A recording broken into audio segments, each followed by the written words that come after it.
I always found it interesting how people say they want to be healthy, yet the actions they take don't reflect that.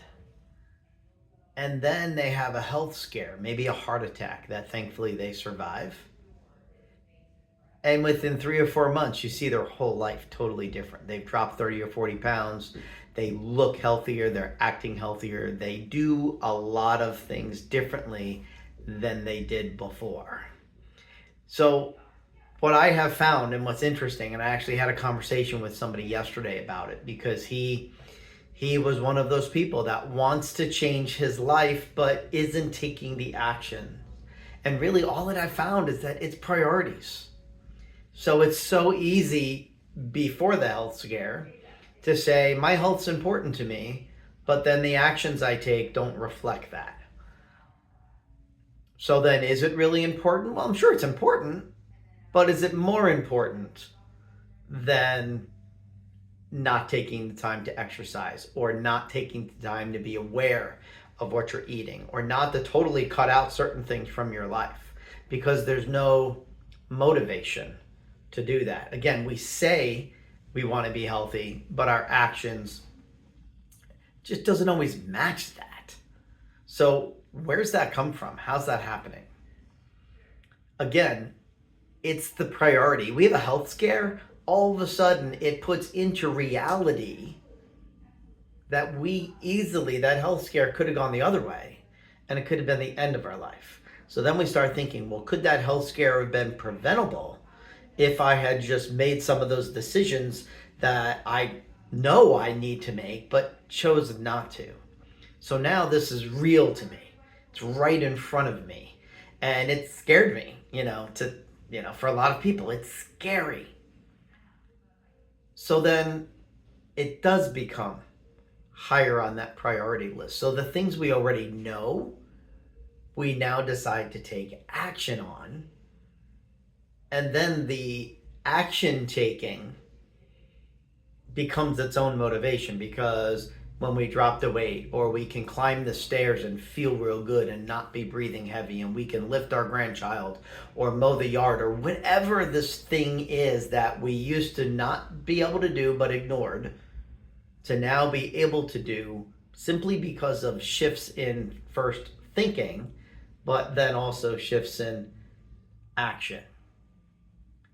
So the key is, and this is an individual job, there's no magic to this, there's nothing I can say that's going to make someone go, oh, yeah, I need to do that.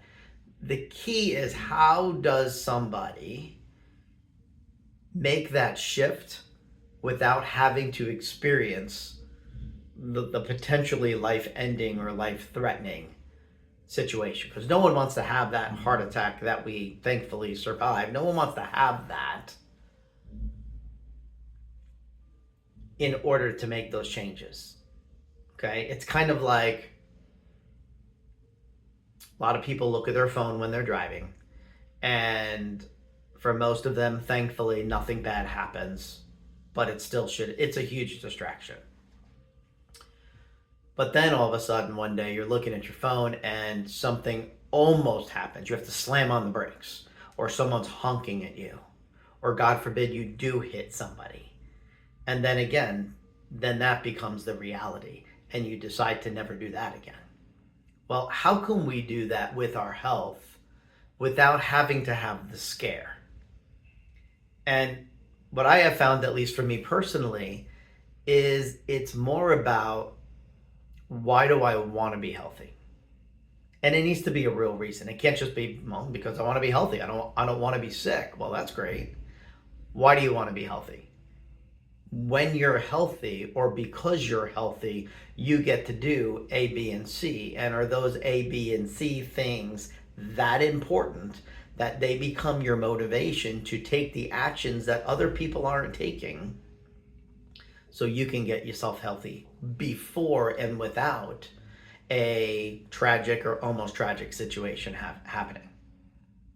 So there's different things we can do. We all know about eating. We all know about exercising. Now, granted, some people know more and some people know less, but everybody knows the basics. Everybody knows the basics. Everybody knows that the more water you put as far as drinking into your body versus energy drinks, coffee all day, soda, especially diet stuff, but any soda or alcohol or any of that. The more water we drink, the better it is. The healthier we eat, we know that means non-packaged foods. We know that means healthy sourced proteins, fruits and vegetables. We know that the outside of a supermarket, most of those foods don't have labels on them. You've got your produce section, your meat, your fish, and your dairy. So with those things, where are they coming from? What is the source? Yes, grass-fed beef, pasture-raised chickens, and eggs, all of that critically important. Organic vegetables, how are things grown? How are things taken care of? Personally, in the protein department, we get all of our protein except our seafood from Fresh Pasture Farms, which is a local farm near St. Louis in Millstadt, Illinois, because I know how they do what they do. And it's exactly how I would do it if I was able, if that happened to be my calling or my profession and my career. And that's the kind of food I want to put in my body.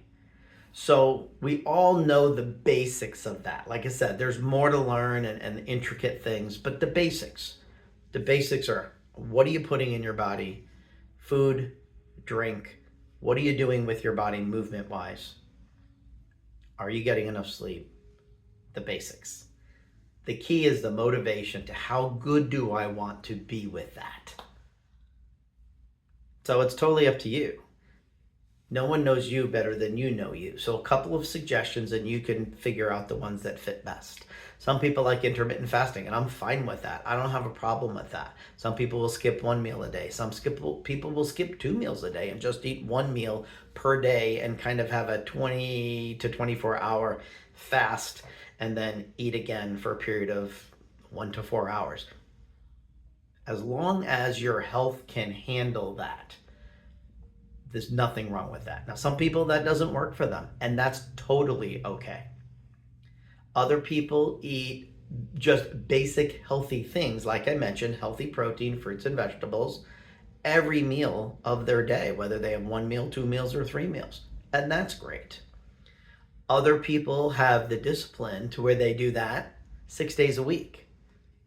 And on that 7th day, they allow it to be a free day where they may have the things that they want, but they know if they control it and bracket it into just 1 day, the other 6 days of healthy eating can't be undone by 1 day of not as good eating. And I'll tell you, the more you do that, it's funny, the less that free day becomes crazy. Maybe the first time or the second time you're eating ice cream and pizza and all the things you want to eat. And then after a while, you realize you feel so good on those 6 days. You don't do a whole lot different on your free day. It's just a mental thing because some people are like, well, if I can never have that ever again, I don't know if I can handle that. That's fine. And for some of you, you don't have the discipline or your body doesn't handle well to just have like a little bit of something. So then cut it out all the way if that's how you need to do it. But it's all about knowing what to do. That's the first thing. You have to know what to do. But then you have to decide why you're doing it. And the more purposeful that why is, the easier it is to take those actions, to do the things you don't want to do. Oh, it's cold today, I don't want to get out and walk, or it's not as convenient to cook a meal today, or whatever it might be. When the reason why is strong enough, you're more likely going to not skip the things you know you need to skip. And what I have found is when you don't skip those things, and it's just a little bit here and a little bit there, the results are faster, the results are deeper, and the results are more permanent. Enjoy the process of learning about your own body, learning more about health, learning more about how you actually want to live. And if you actually want to be healthy, no one can do it for you. but you need to learn what to do, and then you need to do those things. It's a simple math equation. You can't know what to do and not do it and get upset why you don't have those results. So take care. God bless. Until next time, have a beautiful day.